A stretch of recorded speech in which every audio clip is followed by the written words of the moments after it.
Hello and welcome to the morning sports briefing here on Tuesday, the 22nd of December. Hi, I'm Paul. I'll be your host this morning here on New Zealand Sports Radio. In the news today, we'll bring you up to speed with how Lydia Ko went in the final tournament of the year in the LPGA Tour Championship. We'll also have some skiing news from over in Europe, where Alice Robinson has been in action. In the cricket, we've got the T20 happening today, and also we've got news from the A-League as well. So let's crack on then with how Lydia Ko went in that final LPGA Tour event. She finished tied fifth at 11 under par, shooting 3 under par in her final round. So a good finish for Lydia Ko to the year. JY Ko of South Korea won the tournament at 18 under par, 5 shots ahead of her closest competitor. So a very good win from her with a 6 under par in her final round. So congratulations to her on that one. I say Lydia Ko finished tied fifth in that one. Moving on to the skiing then, and Alice Robinson, who was known for her giant slalom exploits over the last couple of years, where she has been going very well and had a couple of podiums in the World Cup events. She had a go at, had a second ever start at super giant slalom, which is the faster and more downhill style event. Her only previous entry of this in this format had seen her lose her ski on the second gate, and so did not finish. But this weekend at Val d'Isère, she started in the 40 bid, which is basically the seeding, and finished 21st place. So congratulations to her, a good run. In her first ever World Super G finish there. So clearly, even though she struggled in the giant slalom the other weekend with some really tough snow conditions, it does look like she's in some good form. The winner in that one was Esther Ledecka of the Czech Republic. So and on that one, obviously, we will keep you up to date with how Alice Robinson goes in the rest of her season up there in Europe. Over in the cricket, and don't forget that today we have the third T20 between New Zealand and Pakistan. New Zealand have won the series 2-0 already. This is the final one. This is down in Napier, starting at 7 p.m. So don't forget to catch that one. And then that's before the Boxing Day test that will be held in Mount Maunganui. So the final T20 of the series before we get into the longer format just after Christmas. And talking, no, not talking about longer format. What am I talking about? Yes, talking longer format. Sorry.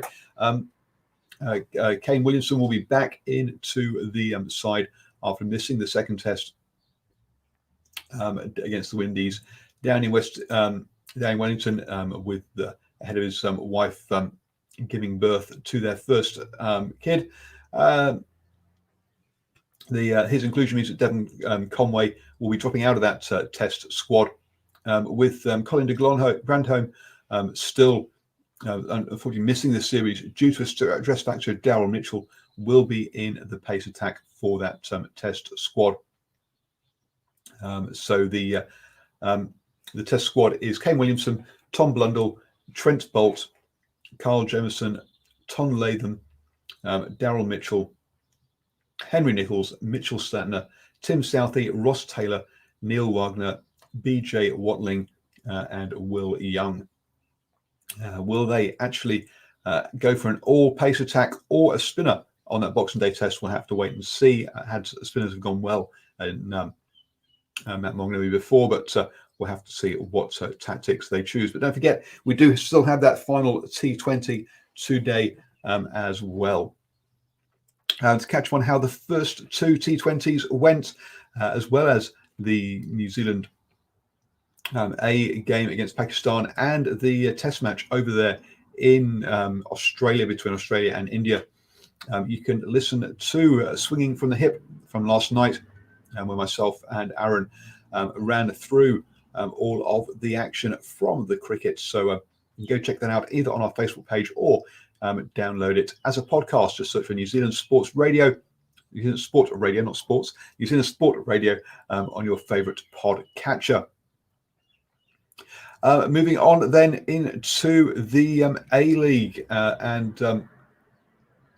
David, the captain, for the Phoenix will be Uliese Davila for the Phoenix. So the 29-year-old Mexican will be the fourth captain in the club's history. So yeah, that's in that one. So congratulations to him.